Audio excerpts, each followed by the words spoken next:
అనగనగా ఒక రాజ్యం. ఆ రాజ్యంలో ఒక రాజు. ఆ రాజుకి గర్వం చాలా ఎక్కువ. ఒకరోజు ఆస్థాన వైద్యుడిని పిలిచి, నేను ఎప్పటికీ యువకుడిలా ఉండేలా, మరణం లేకుండా శాశ్వతంగా జీవించేలా ఒక మందు తయారు చేసివ్వు. అలా చేస్తే నీకు రాజ్యంలో సగభాగం ఇస్తాను. లేకుంటే ఈ పదవి నుంచి తొలగిస్తాను. నేను చెప్పిన మందు తయారు చేసిన వారికే ఈ ఆస్థాన వైద్యుడి పదవి కూడా ఇస్తాను అన్నారు మహారాజు.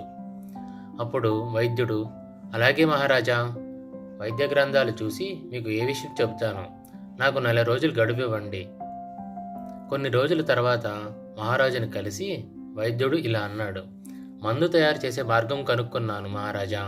కానీ దానికి సంబంధించిన చెట్టు ఆకులు మీరే స్వయంగా తీసుకురావాలి. ఎవరికీ చెప్పకూడదు. ఒకవేళ చెబితే ఆ మందు పని చెయ్యదు. మనకు 4 రోజుల సమయం మాత్రమే ఉంది రాజా అంటూ ఆ రహస్య చెట్టు గురించి రాజుకి చెవిలో చెప్పాడు వైద్యుడు. దాంతో చాలా ఆనందపడిన రాజు, దానికి 4 రోజులు ఎందుకు, 2 రోజుల్లో తీసుకొస్తాను. పసరు మందు తయారు చేయడానికి సిద్ధంగా ఉండండి అని రాజు బయలుదేరాడు. అలా రోజుల తరబడి అడవిలో తిరుగుతూనే ఉన్నాడు మహారాజు. వైద్యులు చెప్పిన ఆకు ఎక్కడా దొరకలేదు. అయినా అలాగే తిరుగుతున్నాడు. 4 రోజులు పూర్తయ్యేసరికి వైద్యుడు చెప్పిన చెట్టు లాంటి చెట్టు ఎక్కడా లేదని తెలిసొచ్చింది. వెంటనే కోటకు బయలుదేరాడు మహారాజు.